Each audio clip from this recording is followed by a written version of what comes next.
Right now, as the school year approaches, parents are concerned about a busy crosswalk that their students have to walk by. And later this down, we'll tell you how the artist is reacting to the decision about Nails Tale. From the Channel3000.com Alert Center, this is News 3 Now This Morning. Good morning, everyone, and thanks for joining us on this Wednesday, August 21st. A beautiful summer day ahead, but you wouldn't know with these two sickos that I have next to me this morning. I'm kind of like yeah, trying to get out of this barely picture. hanging in there. This is the infirm side. We're not What's doing going well on? today.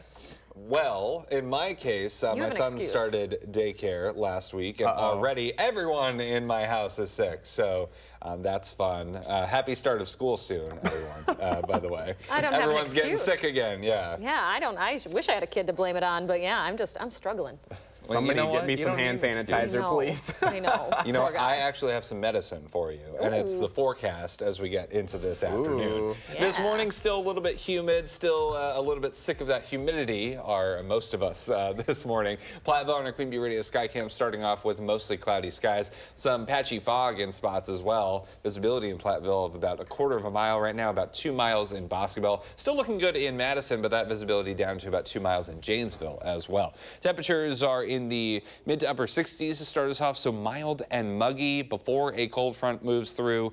Our temperature change over the last 24 hours, quite significant, especially north and west of Madison, about 10 to 15 degrees warmer than this time yesterday. So temps over the next 12 hours, we will see the clouds clear a bit, especially this afternoon. Highs in the mid to upper 70s, close to 80 degrees, less humid, cooler, just more pleasant as we get into this afternoon, and that starts a stretch of weather. There we go.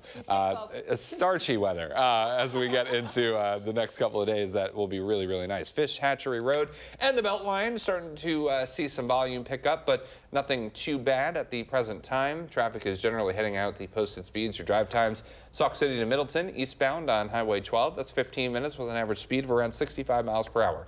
And that is your first alert traffic update. Looks like Josh has some props for us this morning. Oh, look Bubba, at this. our A floor regular director. carrot top over there. He's looking out for me this boy. morning. Thank you, Bubba. I think I will take advantage of this. With that forecast, we gotta spruce up here. Yeah, exactly. It's a nice day. I'll take this. I'll see you guys later. He gone. See you later, Dave. All right, time right now is 6:02 this morning, and we're about a week and a half away from the start of Badgers football season and about 2.5 weeks for the first game at Camp Randall. Another reason to start feeling healthier. But when fans show up to jump around in a couple of weeks, they're going to notice something missing. You're taking a live look right now at Nails Tales at the corner of Regent and Breeze Terrace this morning. It's been there since 2005, but starting around 9 this morning, crews are going to start taking it down. Plans to renovate the plaza outside the field house did not include the sculpture. That project has a budget of close to $2 million and should be finished in time for next football season. This sculpture will end up in storage about 15 miles from campus until they can figure out what to do with it. We reached out to the artist for his thoughts, and he says the university has been respectful through the process and says we may be surprised where Nails Tales ends up. Contractors will work through the rest of the month to take down the sculpture's foundation before the Badgers' first home game on September 7th. All right, as we continue to help your family get ready to go back to school, Madison parents are sharing some concerns about a busy intersection near their kids' school. That includes parents like Brad Horn and Justin Masuga. Their daughters attend the Isthmus Montessori Academy on the city's north side. They say a nearby crossing at Packers and Schlimgen Avenues is dangerous, with cars often not stopping for pedestrians. Both have witnessed a crash where a vehicle hit a car that had stopped for that crosswalk. I don't want that to be me. I don't want that to be somebody else that's like crossing the road with their kid. It's very nerve-wracking, especially with kids.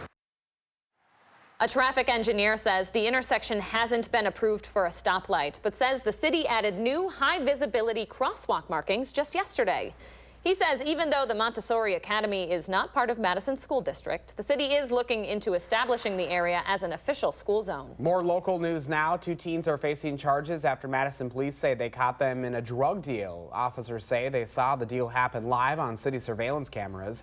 Officers aren't always monitoring the cameras in real time, but they will if they have extra staff and they're running a special operation. That's what happened over the weekend, with police specifically watching State Street. Some people are concerned about the balance between their safety and their privacy when it comes to a policy like this. It's always sort of a balance between, security and privacy. On one hand, how much privacy can people really expect when they're in a public area? But on the other hand, since it is a public area, it's not as if people are really able to, immediately consent to being recorded like that. Police want people to know the cameras are there and they could be watching, hoping that transparency deters crime and keeps the area safe. Happening now, Madison police are investigating a shooting on the north side this morning. A 20-year-old Sun Prairie woman says she was in a car on International Lane late Monday night when someone started shooting. A man and his young child were in that car with her. Luckily, no one was hurt, but the woman says a bullet put a hole in one of the car's tires. Police do believe that shooting was targeted. An Eau Claire man is in jail this morning for threatening to open fire at a Menards distribution center. 31-year-old Kevin Pinkham worked at the Menards Center in the town of Union and had reportedly told another employee that he would, quote, shoot the place up. Pinkham told a deputy he had also texted his girlfriend saying he was going to kill everyone, but that it was a joke and he didn't mean it. Pinkham is being held on a cash bond of $10,000 and is due back in court Tuesday. A new report shows that a majority of Americans do support policy for at-risk gun owners. APM Research Lab conducted a survey before the mass shootings in El Paso, Texas and Dayton, Ohio, and the data found that 77% of Americans support so-called red flag laws. Those laws would allow families to get a court order to temporarily take guns away from anyone who could hurt themselves or others. At the state capitol, 2 Republican lawmakers are introducing bills aimed at protecting the elderly. The proposals would expedite hearings in criminal cases involving elderly victims or witnesses. They'd also allow brokers to delay transactions from vulnerable adults' accounts in suspected scam cases and threaten criminal penalties for sexually or physically abusing people over the age of 60. The bills are based off recommendations from a former Attorney General Brad Schimmel's Elder Abuse Task Force. One case of elder abuse is one case too many here in Wisconsin. And so we're hopeful because there was a lot of legwork that went into this task force. And again, this was in large part many thanks to former Attorney General Brad Schimmel, who realized that this was a problem and wanted to be proactive. Representatives from AARP, the Wisconsin Board on Aging and Long-Term Care, and the Wisconsin County Human Service Association are all publicly supporting those bills. Happening tonight, representatives for Visions nightclub will be in front of city leaders fighting to keep their alcohol license. Madison City Attorney is asking the alders to revoke the club's license after a shooting and stabbing there late last year. The city renewed Visions alcohol license through June of 2020 back in July, but the city attorney wants the council to reconsider. It submitted a 52-page document outlining more than 50 times police were called there since 2012. Vision says they weren't to blame for those incidents, instead pointing to the nearby Quick Trip. Looking ahead now, a controversial $500 million power line project is moving forward after getting unanimous approval from the state. The Public Service Commission voted yesterday to approve construction of the Cardinal Hickory Creek line between Dubuque, Iowa, and Middleton. Costs for that multi-million-dollar project will be passed on to ratepayers across 12 different states, with about $67 million of it falling to Wisconsin. On this morning 1 year ago, people across the state were struggling with the aftermath of heavy floods and rains. Now, many Sauk County residents are pointing to the Hillsborough Dam as the reason flooding turned so bad there. The city and Wisconsin DNR disagree. Last August, the gates on that dam got jammed shut, and as a result, the water built up and spilled over the edge of the embankment. It eroded part of the dam and flooded the surrounding park. A copy of an inspection 2 months prior to that flooding showed the city knew there were issues with the dam. But regardless of whether those problems had been fixed, the city says it wouldn't have made a difference. This is not a flood control dam. We're experiencing higher flood events and more dramatic and more powerful flood events. You know, as long as that trend continues, you know, if you're on the Baraboo River, there's the chance you're going to flood. The Hillsborough City Administrator says he is frustrated with people blaming the city and that the community needs to work to find solutions together for the future.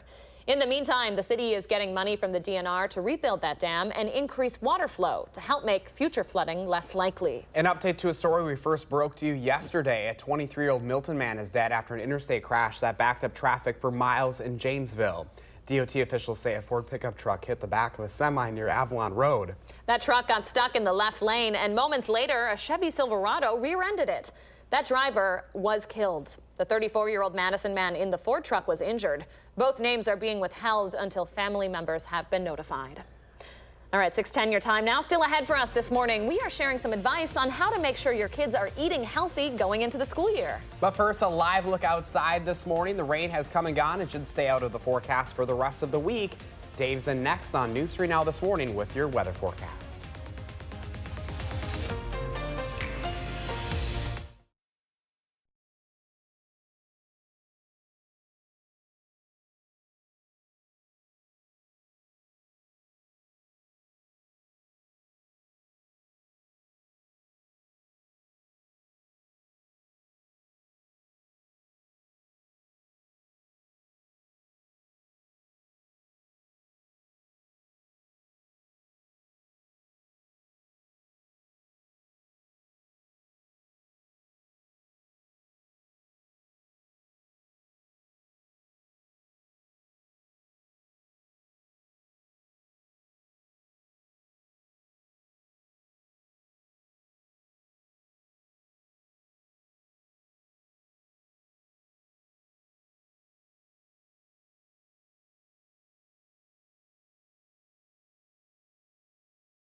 Good morning. I hope you're having a great Wednesday so far. Off to a bit of a humid start, also pretty mild and muggy outside. That was a great shot of the Edgewater sky cam there overlooking the Capitol. We are noticing some sunshine, and we're noticing some rain showers and thunderstorms well southwest of Madison. A cold front is coming through this morning, and that front is actually sparking those showers. It's the same system, but we won't be impacted with any rain today or really the rest of this week. I think setting up the first dry weekend in quite some time in Madison. It's either been rain on Saturday, rain on Sunday, or rain on both days so far this month. Nice to get a break from that rain for any plans that you might have this weekend. Speaking of rain, yesterday, some spots close to the state line picked up about a quarter to a half an inch of rain. Locally, heavier amounts were observed in Iowa. And on the west side of Madison, I saw a couple of showers early yesterday morning, but nothing compared to this same stretch of time last year. So this map is 10-day precipitation from the 17th to the 27th of last year, of August, of course. And in Madison, about 5 inches of rain, about 10 inches of rain closer to Lake Michigan, and just some crazy rainfall amounts across portions of western Dane County that caused all that flooding. But this year, not anything close to that. In fact, half of that rainfall observed over the entire month of August so far, about 2.5 inches in Madison. Right now in Madison on the Edgewater Skycam, looking at partly sunny skies, 78 degrees for the forecast high today. So that's about where we should be for this time of year. We are starting off pretty mild, though, this morning, and still a little bit on the muggy side. So yesterday, those highs made it into the low 80s. I think we'll be in the upper 70s later on this afternoon. Right now in the upper 60s in Madison, mid 60s in Janesville, 65 in Watertown. That's about 5 to 10 degrees warmer compared to this time on Tuesday. Visibility, we are starting off with some patchy dense fog with that humidity still in place this morning. It will be gone, I think, by the time we get to later this afternoon, which is good news. Future track is showing as that front comes through, we'll still have some clouds around for portions of this morning. So sunshine may be tough to come by at points, but right now that sun outperforming the clouds, which is good news. Hopefully it stays like that. But by this afternoon, we will start to clear out. Highs in the upper 70s. We start off in the 50s tomorrow morning with temperatures in the mid 70s for highs on Thursday and on Friday. Quick look at that 7 to 10 day forecast, with those highs in the upper 70s this weekend. Dry weather in store. We do get the 80s back for Monday and Tuesday. That humidity comes back as well, with chances of showers and storms. That's a look at your weather. Now with a look at your first alert traffic update, we'll turn it over to Josh Tim. Josh? Yeah, good morning. A quiet start on the Beltline. No major delays showing up in either direction, but I would plan on that westbound side continuing to get busier, especially over the next couple of hours. Checking out some other roads here in Dane County. Look for some brake lights on Verona Road heading north and southbound between Highway PD and the Beltline. No delays downtown around the Capitol Square and on campus. Plan on more volume over the next hour or so.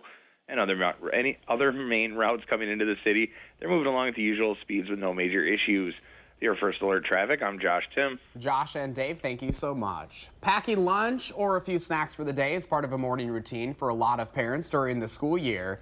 But packing a balanced lunch can be tricky at times. Oh, yeah. So here to share some tips on how to get your kids to do just that this school year is registered dietitian Tammy Schultz. Thanks so much for joining us this morning. Thank you for having me. So the name of the game, I assume, for parents like you is quick and easy, fast, out the door kind of snacks, right? Yes, absolutely. And I think it really helps to kind of know how these foods fuel our bodies, and so you can kind of know the go-tos. So when I think about our different foods here, if we start down here, these foods, they're like quick burners. So if you throw them in the fire, it's kind of like throwing a newspaper in the fire. It's gonna burn really quick. So you don't wanna load your kids up with a bunch of that because it's not gonna give them lasting energy throughout the day.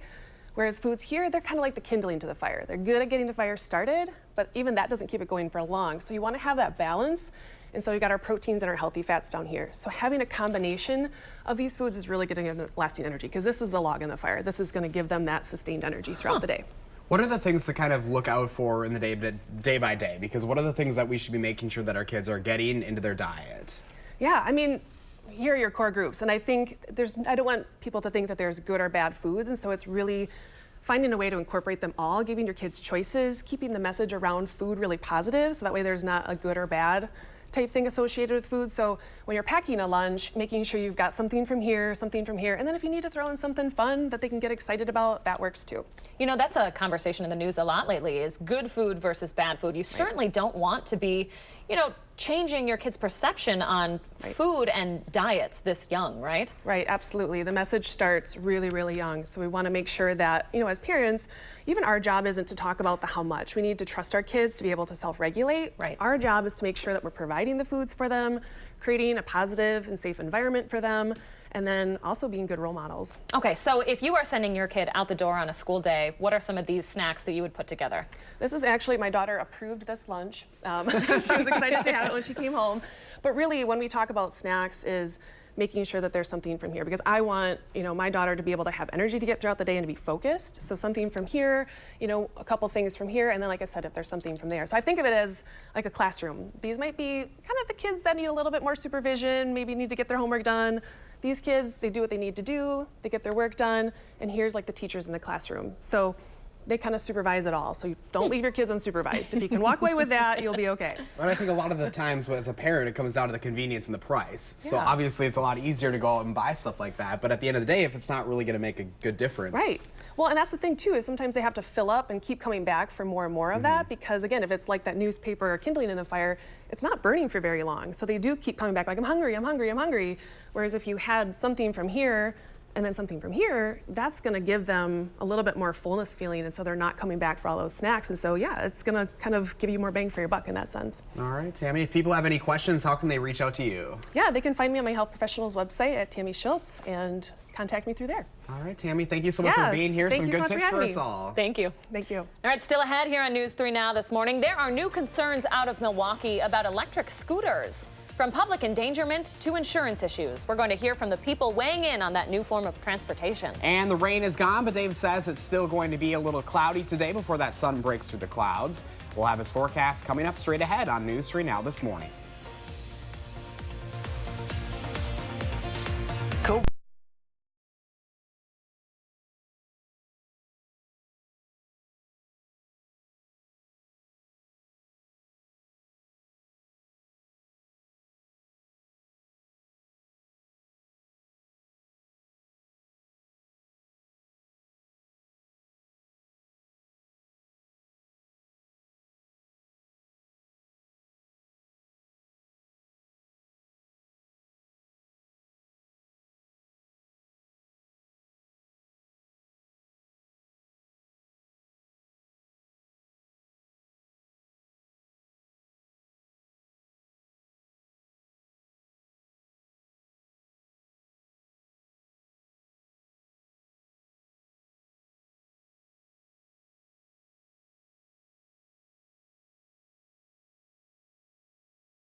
Welcome back, folks. You're waking up to a pretty nice Wednesday out there. Look at the little pink coming in. I love that.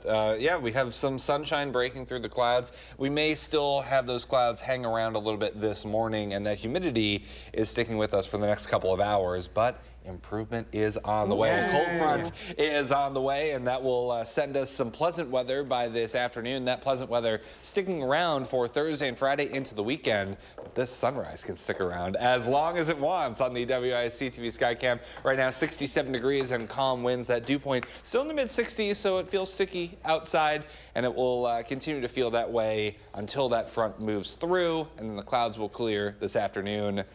2 thumbs up. Temperatures right now are in the upper 60s in Madison, mid 60s in Janesville. We're closer to 70 degrees in the Mississippi River Valley in Prairie du Chien and Boscobel. We are noticing some more patchy dense fog as well west of Madison. So Madison proper is still with 10-mile visibility, but just to the west in Lone Rock and in Platteville, visibility around a half a mile. So you may have to navigate some patchy dense fog for the early and mid-morning hours, but your out-the-door forecast is showing some improvement by the afternoon. Highs in the mid to upper 70s, becoming pleasant outside. Your 7 to 10-day forecast showing an extended stretch of really nice weather. Saturday and Sunday, we're in the upper 70s with plenty of sunshine. We do get that humidity back for Monday and Tuesday to start next week with temperatures in the low 80s and chances for some showers and storms as well. And that is your first alert forecast. This morning, 3 people are facing hundreds of dollars in tickets. This after riding electric scooters in the interstate in Milwaukee. The group said they were misguided by their GPS. They were pulled over by a sheriff's deputy and pulled to safety. Sorry, Dave, before getting hit with more than $200 in tickets each. We obviously don't give an intelligence test before people take these things out. People have to use a little common sense here. And if you're taking a scooter on the expressway, you're not using common sense.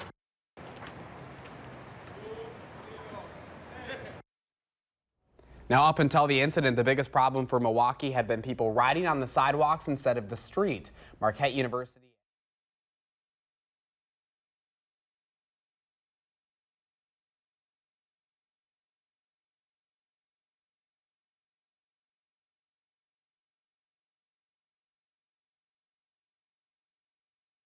A woman says she broke her leg driving one of those e-scooters, and now questions about insurance are being raised.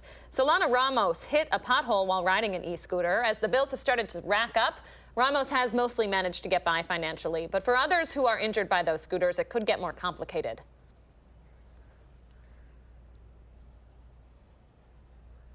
Looks like we're continuing to have those technical difficulties. On to our other headlines this morning. An 11-year-old boy being treated in Wisconsin has 8 new friends this morning after meeting the people who helped save his life. Ian is fighting severe aplastic anemia, and over the last 7 months, doctors at Children's Hospital of Wisconsin in Milwaukee didn't know if he would ever leave the hospital. Well, thanks to 8 people who donated their time and white blood cells, Ian was able to go home about 2 weeks ago. Now there's a story to wrap up our little morning here. That is a beautiful story and just shows that there are good people out in the world yet. Restoring our faith in humanity, as we like to say. Story. All right, stay with us. Up next, we've got the top 3 things you need to know as you head out the door. Also ahead, we're expecting to hear from Badgers coach Paul Chryst later today for the first time since Quintez Cephas rejoined the team. That and more local news on News 3 Now this morning. Stick around.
From the Channel3000.com Alert Center, this is News 3 Now This Morning.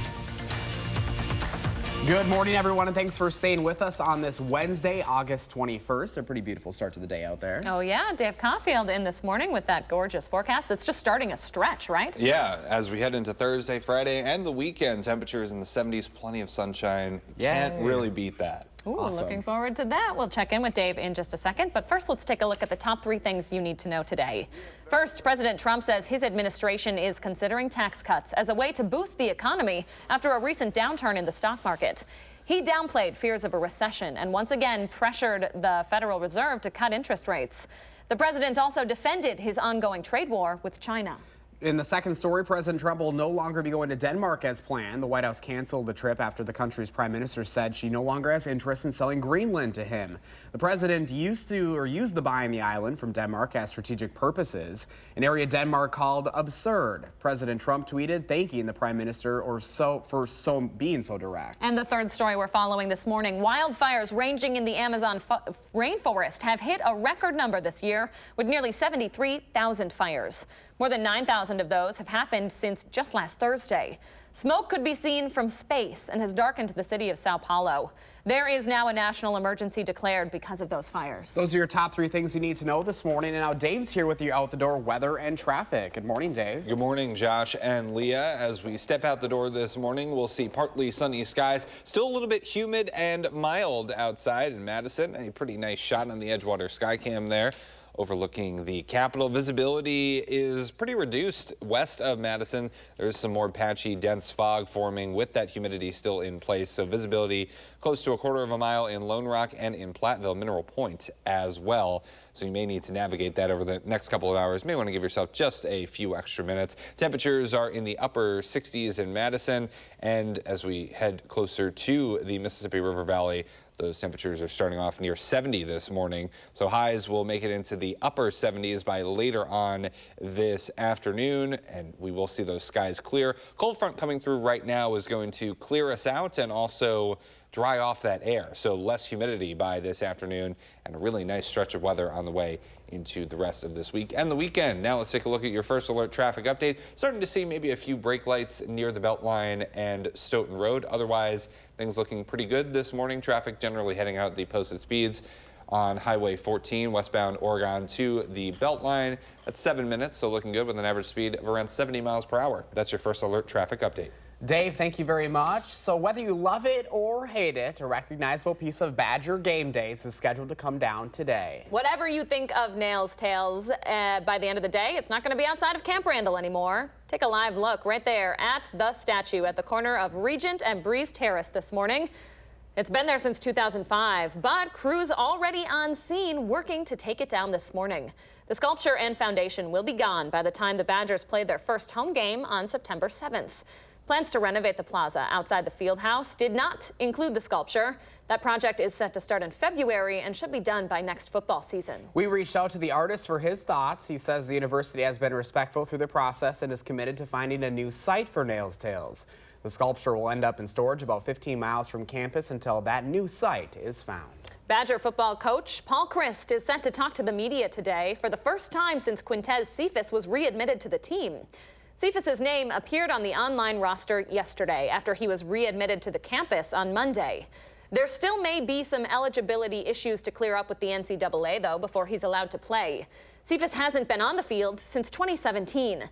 That year, he led the team in touchdown catches, despite only playing in 9 games. To the Packers now, wide receiver Jamon Moore seems to be doing okay this morning, practicing with the team after a car crash last week outside Green Bay.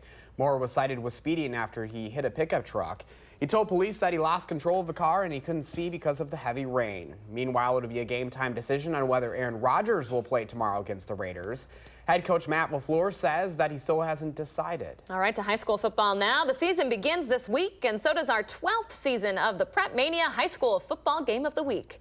Friday night, Monona Grove visits Wanakee. Our very own Jay Wilson and the rest of the team are going to bring you that game live on channel3000.com Friday night at 7. The Brewers are looking to avoid a sweep in St. Louis tonight after losing another game to the division-leading Cardinals. The Brewers took the lead in the 6th inning on a single by Orlando Arcia, but it didn't last long. In the bottom half of the inning, some miscommunication by the Brewers defense with the bases loaded led to 2-run scoring. The Brewers end up losing 9-4. Now they've lost 6 of their last 8 games. They'll play again tonight at 6:45. 6:37 your time now. All this month long on News 3 Now this morning, we're talking about getting ready to go back to school. And coming up next, we're taking a look at how one school system is trying to speed up the lunch lines. This is News 3 Now this morning.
Welcome back at 6:39. We've been asking you to share your morning with us, and Michelle is sharing an excellent sunrise shot there. Boy, every single picture we get into the newsroom is just better than the next. I love the train tracks, kind of like the long road ahead. Keep moving forward. Yeah, it's only Wednesday, folks. I know. I wish it was Friday, but we're almost there. It is hump day. Thank you so much for sharing, Michelle. What does your morning look like? Take a picture, send it in to us on our Facebook page or our Twitter or Instagram pages. Make sure you hashtag MyNews3Morning so Josh and I can find them and share them right here on the program. Continuing our Back to School series this morning, when students in St. Francis return to school this year, they'll have a new way to get through the lunch line. The district now has technology that uses students' fingerprints to pay for their lunch. The superintendent of the St. Francis School District believes this technology will speed up the lunch line process, giving kids more time to eat their lunch. Downtime between a rigorous set of courses or just what happens during the day is really important.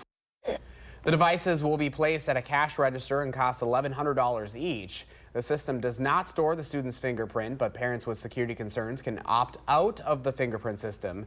So far, the superintendent says they've received positive feedback from parents. Crazy what technology can do these days. Everything from, yeah, I mean, I never thought that that'd be something that they could do. Wild. All right, 6:40 on this Wednesday. Dave is starting us out with a stretch of gorgeous weather heading straight through the weekend.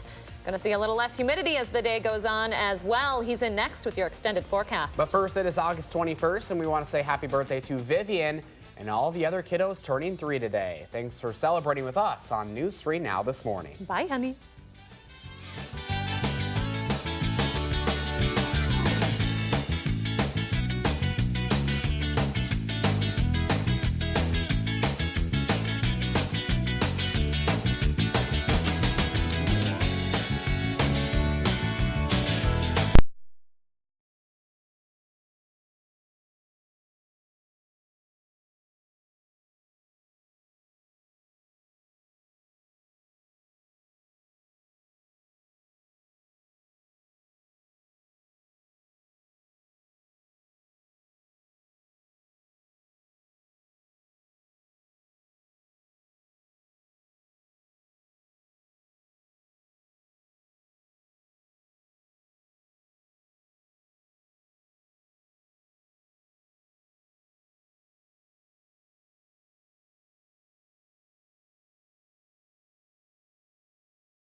All right, welcome back at 6:44. Live look outside right now. Pretty beautiful start to the day out there on this Wednesday. Yeah, Josh, I was kind of expecting you to break into song. Not today. Not today.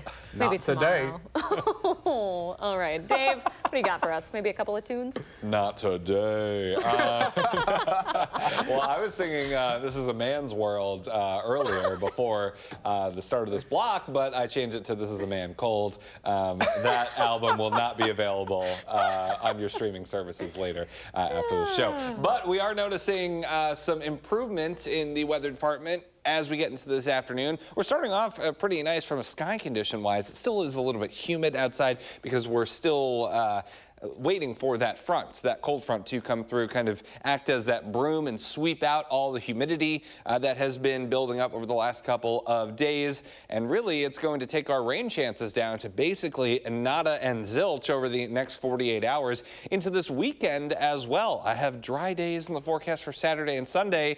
First time that's happened in about a month in Madison. So hopefully that forecast stays put. I think it will, because we'll start to see those shower and thunderstorm chances come back for Monday and Tuesday. Platteville on our Queen Bee Radio Skycam. We're noticing mostly cloudy skies right now, but that sunshine is breaking through. Expect a mixture of sun and clouds this morning before we start to clear out this afternoon. Already seeing some clearing in Madison, so that's good news on the WISC-TV Skycam. A really, really nice start to the day, at least how it looks outside. We do have some patchy dense fog west of Madison. Visibility is less than a mile in Lone Rock and in Platteville, but we are starting to see some improvement. Also Janesville, that visibility at 2 miles right now. So you may need to navigate some patchy fog over the next couple of hours across southern Wisconsin. 67 in Madison, 63 in the Dells. So you can see some of that cooler air just off to the north and west. So as that front continues to move through, we'll notice some cooler conditions by this afternoon and as we start tomorrow morning as well.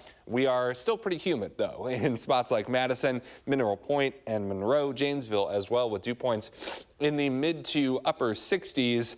And that is no bueno, because it still feels pretty humid outside, but it won't by this afternoon. And then pleasant weather on the way for Thursday, Friday, into Saturday and Sunday. Highs in the upper 70s, pretty close to normal for this time of year. We'll be back into the 80s Monday and Tuesday with our rain chances returning and also that humidity returning once again. On future track, we're noticing the clouds sticking around for portions of this morning, so it won't be cloudy entirely across the area, but those clouds may be a little bit stubborn in some spots as that front comes through. And even after that front comes through, those clouds may hang around for a couple of hours, sort of overstaying their welcome a bit, but we will get that sunshine back in the afternoon, and then temperatures starting off in the mid 50s for tomorrow, highs in the mid 70s, really pleasant. Just a nice stretch of weather on the way. Plenty of sunshine for Thursday and Friday into Saturday and Sunday as well. And then those shower and thunderstorm chances returning on Monday and Tuesday with temperatures in the lower 80s. Your pet walk this morning, Gizmo and Merlin in River Falls. Those are some expensive shoes right there. They're in those shoe boxes. Temperatures in the upper 70s in River Falls this afternoon with partly sunny skies. Speaking of cats getting into adorable hijinks, my son, Rory, has outgrown his newborn Boppy pillow, so we put it kind of in the other room, just out of the way, trying to figure out what to do with it. Of course, our cat has found it, and now it is his pillow.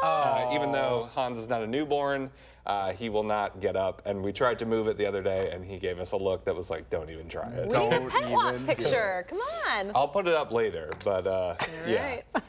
I was not prepared. Sorry about that. Thank you very much, Dave. Yep. All right, the morning sprint is up next, but first here's Tony DeCopo with what's ahead at 7 o'clock. Good morning, Tony. Good morning. Ahead on CBS this morning, could a recession be looming in our future? The White House says no, as President Trump admits he is considering new tax cuts. We'll tell you how those potential cuts could affect your bottom line. Plus, police say they have thwarted a rash of mass shooting plots since the attacks in El Paso and Dayton. CBS News counterterrorism analyst Fran Townsend joins us to reveal what's being done to stop mass shootings before they happen. See you at 7.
6:51, time for the morning sprint as we give you everything you need to know before you head out the door this morning. We start with the latest from President Trump. The president says he is considering tax cuts as a way to boost the economy after a recent downturn in the stock market.